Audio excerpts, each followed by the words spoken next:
En 1984, Gloria Pointer sera violemment tuée sur le chemin de l'école. Et il faudra plus de 30 ans pour découvrir la vérité. C'est ce que l'on va voir dans l'affaire d'aujourd'hui.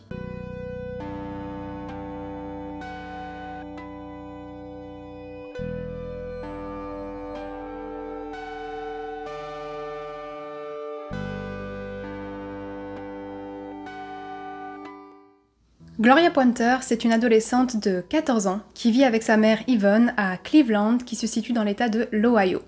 Sa mère la décrit comme quelqu'un de passionné et d'enjoué et qui adore l'école. Elle y est justement cheerleader et elle sort avec un garçon nommé Dishon qui lui est un basketteur. Et quand je vous dis qu'elle adore l'école, c'est au point où elle devait recevoir un Perfect Attendance Award, ce qu'on pourrait traduire par un prix d'assiduité. Dans certaines écoles américaines, on remet des prix à certains élèves, et justement, Gloria, étant donné qu'elle n'a jamais manqué une classe, on devait lui remettre ce prix. On devait lui remettre ce prix-là le 6 décembre 1984. Donc cette matinée-là, Gloria est hyper heureuse, elle est hyper excitée à l'idée de monter sur scène et de recevoir ce prix, donc elle se prépare même en avance. Et voilà, elle se fait belle, elle est contente, tout va bien, et elle va partir de chez elle. Et ce qu'il faut savoir, c'est que Gloria allait tout le temps à l'école à pied, puisque de sa maison, ça lui faisait à peu près une marche de 10-15 minutes. Donc vraiment, c'était pas loin du tout. En plus, souvent, avec sa meilleure amie, elle se rejoignait sur la route, vu qu'elles habitaient entre deux croisements à peu près similaires. Et cette journée-là, ce qu'on sait, c'est qu'elle était partie un peu en avance, puisqu'elle devait faire un passage chez une amie, qui était vraiment sur la route aussi. Donc tout va bien, et sa mère, Yvonne, elle doit aller déposer des documents très importants. Donc elle est partie vraiment peu de temps après Gloria. Elle va sur la route, et en fait elle va longer la même route principale que Gloria, et elle va l'apercevoir, mais pas sur la route principale, dans une petite ruelle sur la gauche, qui en fait était comme un raccourci, sauf qu'Yvonne, elle avait pas vraiment envie que Gloria passe par ce raccourci, puisque à ce moment-là, c'était l'hiver, donc il faisait vraiment nuit, et surtout c'était pas un endroit passant, il n'y avait pas beaucoup de passages, il y avait très peu de lumière, et c'était vraiment entre plusieurs bâtiments. Donc elle lui avait déjà dit de pas trop passer par cet endroit. Donc là, quand elle la voit, elle essaye de lui parler, donc elle baisse sa fenêtre, et elle commence à lui dire que non, faut pas qu'elle passe par là. Gloria, elle est quand même assez loin à ce moment-là, et donc elle a du mal à entendre sa mère. Au bout d'un moment, sa mère abandonne, elle lui hurle juste de se rendre vite à l'école parce que sinon elle va être en retard. Et elle continue sa route et elle va se rendre donc pour déposer ses documents. Après ça, elle va rentrer chez elle. 2 heures vont passer et Yvonne va recevoir un coup de téléphone de la part du lycée de Gloria. Là, on va lui apprendre que lorsqu'on a appelé le nom de Gloria pour se rendre sur scène et ainsi récupérer son prix, elle ne s'est pas présentée. Donc imaginez-vous quand même qu'elle doit se rendre sur scène pour récupérer un prix d'assiduité et qu'elle n'est pas là. Elle n'a jamais manqué l'école et que ce jour-là, elle manque l'école. Donc là, directement, Yvonne, elle sait qu'il y a quelque chose qui ne va pas et elle leur dit « Il faut vraiment que vous alliez chercher dans tout le lycée pour voir si elle est quelque part. » Et c'est ce qu'ils vont faire. Peu de temps après, elle va recevoir un nouveau coup de téléphone et cette fois de la part du principal. Et là, le principal va lui dire « Il faut que vous appeliez la police. » C'est ce qu'Yvonne va faire. Sauf que ce qu'Yvonne ne sait pas, c'est qu'à peu près au même moment, la police reçoit un autre coup de téléphone. Ce coup de téléphone vient d'un concierge. Lui, il explique qu'un des locataires du bâtiment où il travaille l'a justement contacté puisqu'il a entendu des bruits de coups, comme s'il y avait quelque chose comme un bruit de métal qui tapait dans les murs. Et donc il a appelé le concierge pour voir s'il y avait un problème. Donc celui-ci s'est rendu sur place, il a fait le tour du bâtiment, et il va découvrir, donc il y a des escaliers, j'essaie de vous faire visualiser des escaliers qui descendent, et c'est une issue de secours. Donc on ne peut pas rentrer par cette porte, on peut seulement en sortir. Et en bas de ces escaliers, le concierge va constater qu'il y a le corps d'une adolescente. Et c'est là qu'il va appeler la police. Les policiers vont se rendre sur place, mais malheureusement, lorsqu'ils arrivent, ils constatent que la victime est déjà décédée. Et ils peuvent vraiment directement voir que ça a été d'une grande violence, puisqu'elle a perdu énormément de sang. On voit déjà des hématomes au niveau de son corps. On constate également qu'elle est dévêtue, elle est presque nue. Il lui reste juste par exemple une partie de son jean sur une de ses jambes, mais elle est pratiquement complètement nue. On constate également qu'elle a comme une barre de fer qui a été posée sur son dos. Donc elle est allongée sur le ventre et il y a une barre de fer sur son dos. Et à ses côtés, il y a une brique. Il y a des traces de sang sur les deux objets. Donc là, directement, les premières hypothèses, c'est que ce sont ces deux objets qui ont contribué à sa mort. Un autre élément qu'on va retrouver, c'est un carnet de correspondance où est marqué le nom de Gloria Pointer. Et c'est là que les policiers vont faire le rapprochement entre l'appel téléphonique qu'ils venaient de recevoir et le corps qu'ils viennent de découvrir. Ils savent donc qu'ils doivent aller annoncer la nouvelle à sa mère. Yvonne va être bien sûr complètement dévastée. Elle va pas comprendre comment ça se fait, elle avait vu sa fille juste avant, elle l'a vue sur la route, et surtout elle n'a aucune idée de qui a pu faire une telle chose. L'autopsie va confirmer les soupçons des policiers. Gloria a été violée et elle est décédée des suites d'une fracture crânienne, probablement causée par les objets qu'on a pu retrouver sur place. On va pouvoir découvrir sur ses vêtements une trace de sperme, et donc on va pouvoir prélever cette trace et la mettre de côté, puisque si vous connaissez déjà les affaires de cold case que j'ai traitées auparavant, vous devez vous douter de ce que je vais vous dire. On est en 1984, donc l'exploitation ADN était vraiment au tout début, ce n'était pas encore vraiment faisable. Et ce qu'on faisait, c'est qu'on prélevait quand même les échantillons et on les conservait pour plus tard. Mais par contre, ce qu'on pouvait déjà utiliser à l'époque, c'est le sang. Donc on va pouvoir quand même prélever le sang pour le faire analyser. En attendant que les résultats arrivent, les policiers vont commencer vraiment leur enquête. Donc ils vont interroger tous les voisins, ils vont interroger également les élèves, les professeurs, le principal. Ils vont même aller fouiller tous les casiers de tous les élèves à la recherche du moindre indice.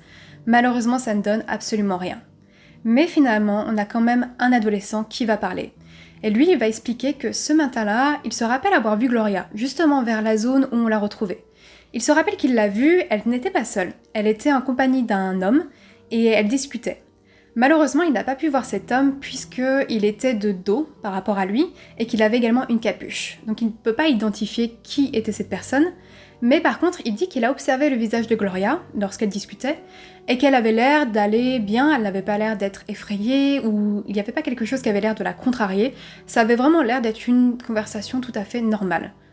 Donc lorsque la police a cette nouvelle information, ils vont un peu réorienter leur enquête et leur recherche. Ils se disent que si elle était à l'aise avec cette personne, c'est qu'il se pourrait fortement que ce soit quelqu'un qu'elle connaissait.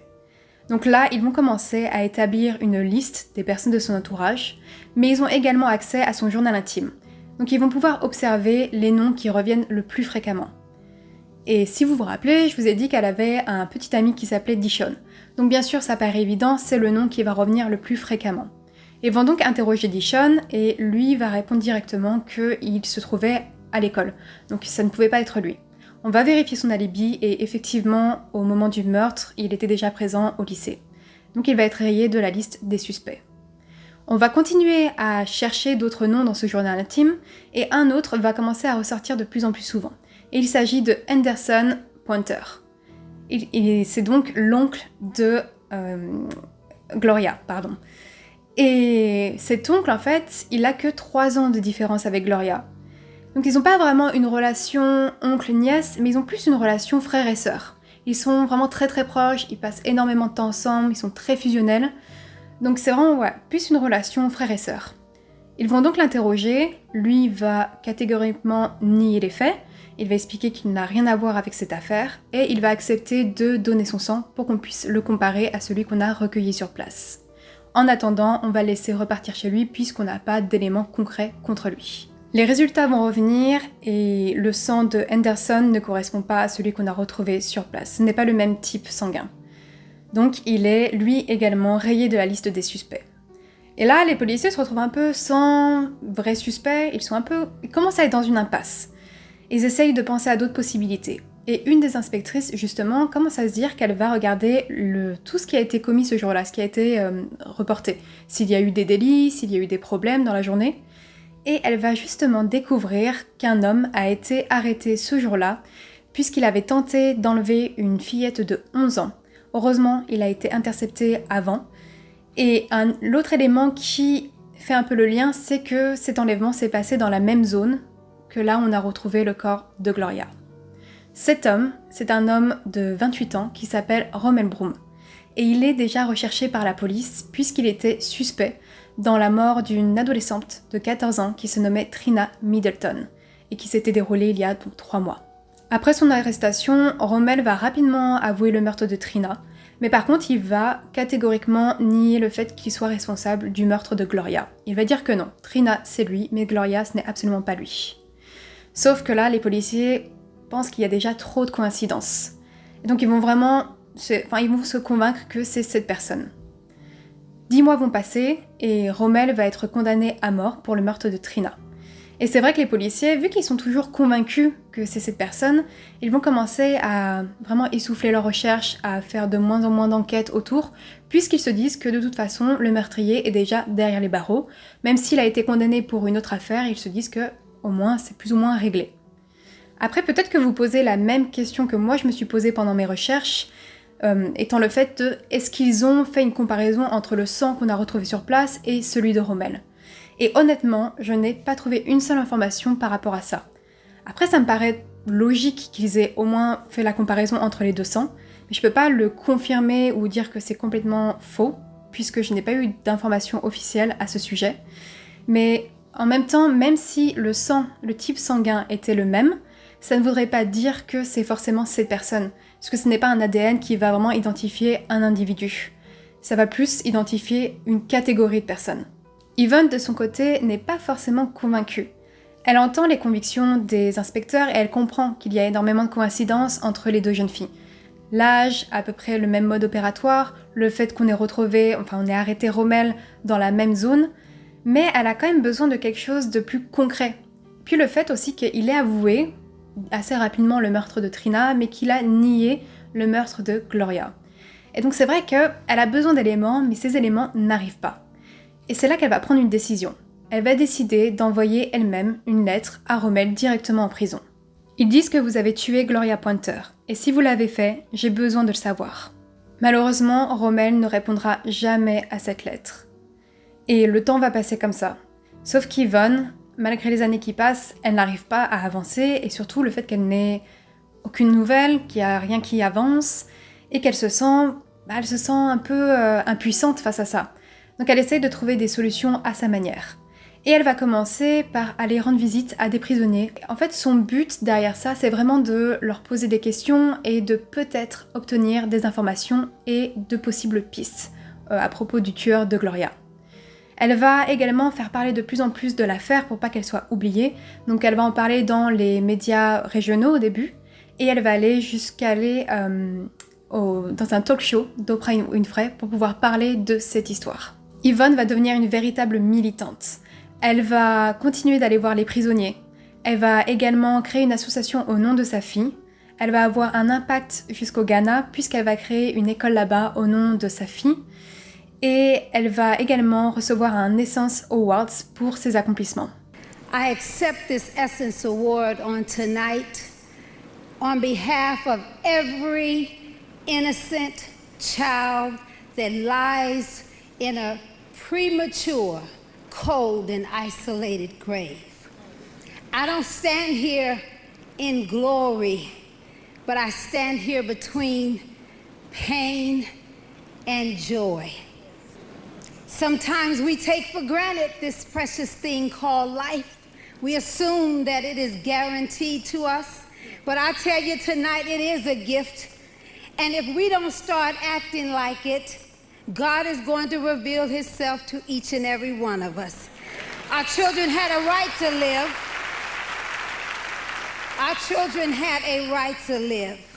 No one has a right to take another life. But don't hear me. Hear the cries from those cold graves. Thank you. C'est ainsi qu'Yvonne va tenir le coup pendant ces 20 années après le meurtre de Gloria. En 2005, une nouvelle section d'enquête va être créée, et celle-ci va être réservée aux homicides non résolus. Ils vont sélectionner certains dossiers, et celui de Gloria va être parmi ces dossiers. On va donc réouvrir le dossier, et on va pouvoir, vu que maintenant on peut exploiter l'ADN, on va pouvoir analyser celui qu'on avait recueilli précédemment. On va l'envoyer en analyse, mais malheureusement, on se rend compte que cet ADN n'est pas exploitable. Et donc finalement, le dossier va être mis de côté à nouveau pendant 4 nouvelles années. En 2009 va arriver l'exécution de Rommel. Et ce qu'il faut savoir, c'est qu'Yvonne a toujours continué d'écrire à Rommel durant ces 25 années, toujours en lui posant la question de est-ce qu'il est responsable du meurtre de sa fille ou non. Et elle n'a jamais eu la moindre réponse de sa part. L'exécution arrive donc en 2009 et à ce moment-là, elle se dit que c'est sa dernière chance d'obtenir une réponse. Donc elle va à nouveau lui écrire et lui reposer la question. Le jour de l'exécution arrive et elle ne se passe pas comme prévu. C'est un peu similaire à l'affaire dont j'ai parlé la semaine dernière, celle avec Clayton Lockett. Au niveau de la perfusion, c'est très compliqué, on n'arrive pas à trouver de veine qui soit viable, ce qui va faire qu'on va finalement arrêter l'exécution et la reporter à plus tard. Quelques jours après, Yvonne ouvre sa boîte aux lettres et là, elle va voir qu'elle a eu un courrier de la part de Rommel. Après 25 années, elle reçoit enfin une réponse de sa part. Je vais justement vous lire ce qu'il lui a dit. Eh bien, je suppose que je ne suis plus sur cette terre. J'attendais d'écrire, mais à cause de ma situation, je n'ai pas pu le faire. Je n'ai aucune raison de vous mentir en ce moment, ni de vous faire sentir mieux, vous ou moi. Moi, Rommel Broom, je n'ai rien à voir avec la mort de votre petite fille, Gloria Pointer, en 1984.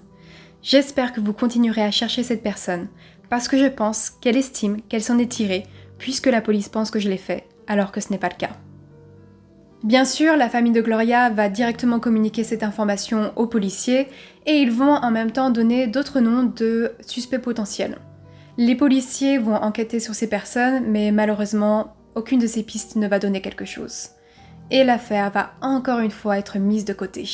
Le temps va passer jusqu'en 2013, soit presque 30 ans après le meurtre de Gloria.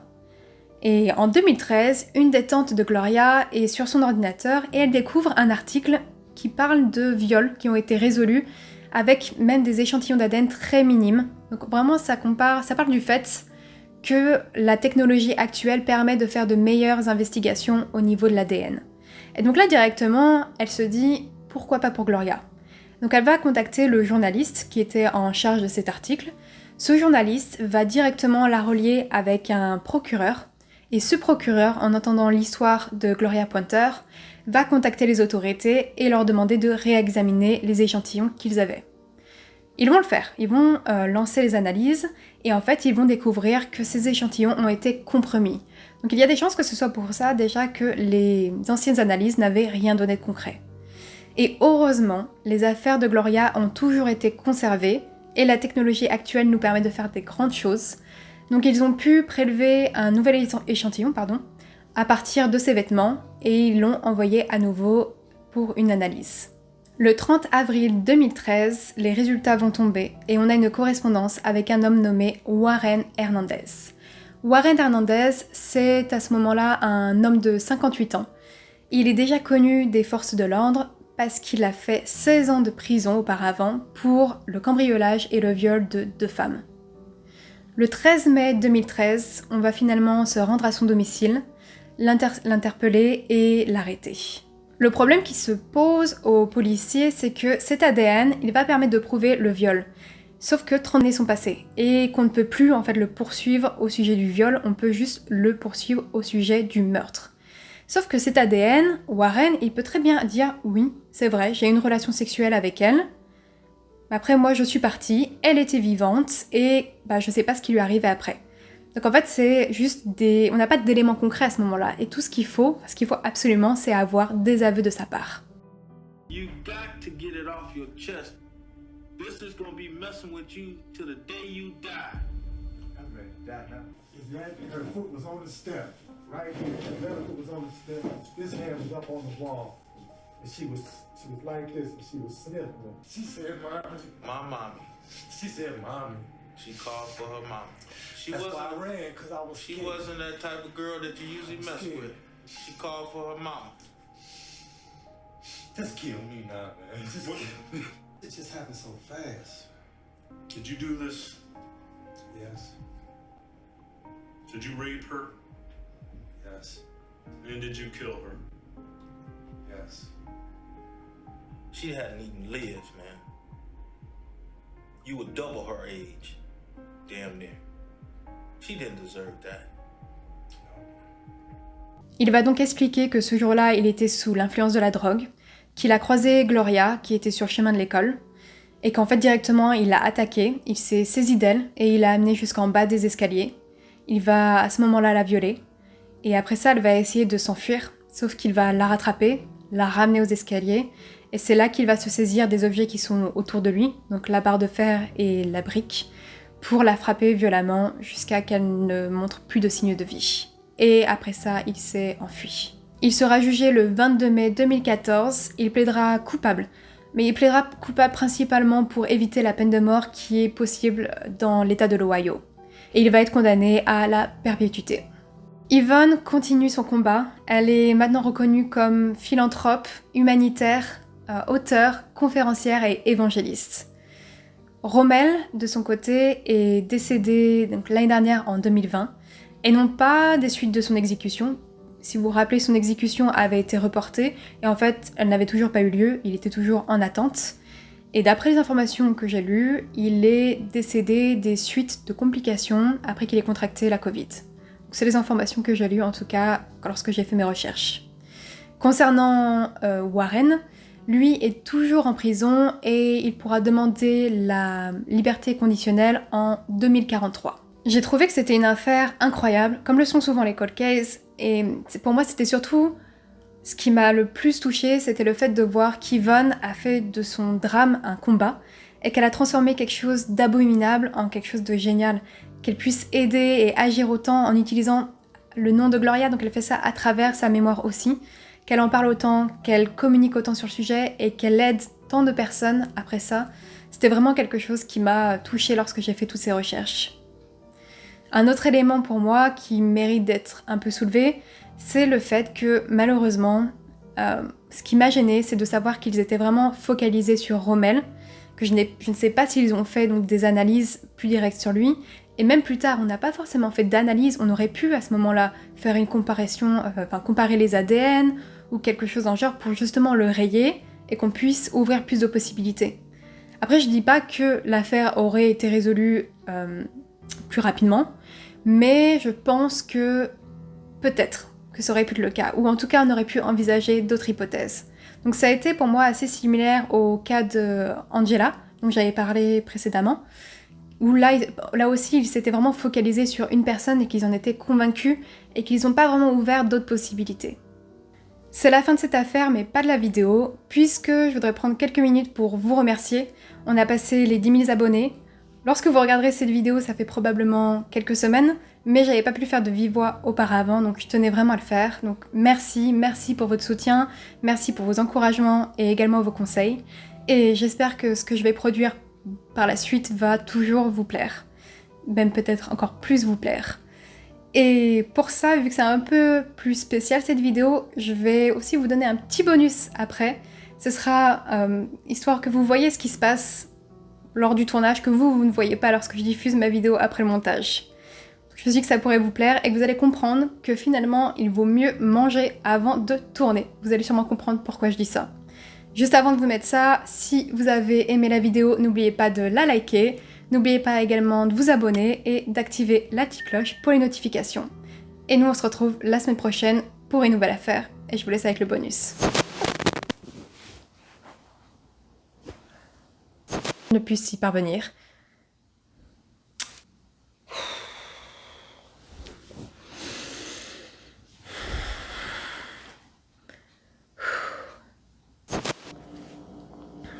C'est un carnage. Airbnb. I need to learn how to say Airbnb them. Oh, Airbnb? What is the word?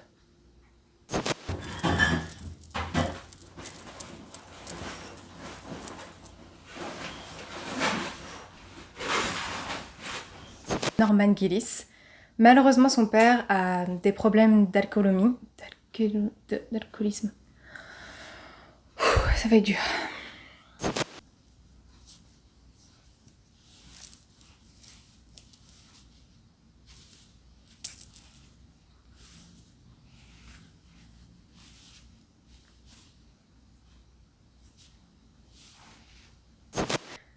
On sait également... J'ai pas mis ça. Et ses meurtres à lui grâce à ça. C'était quoi ça?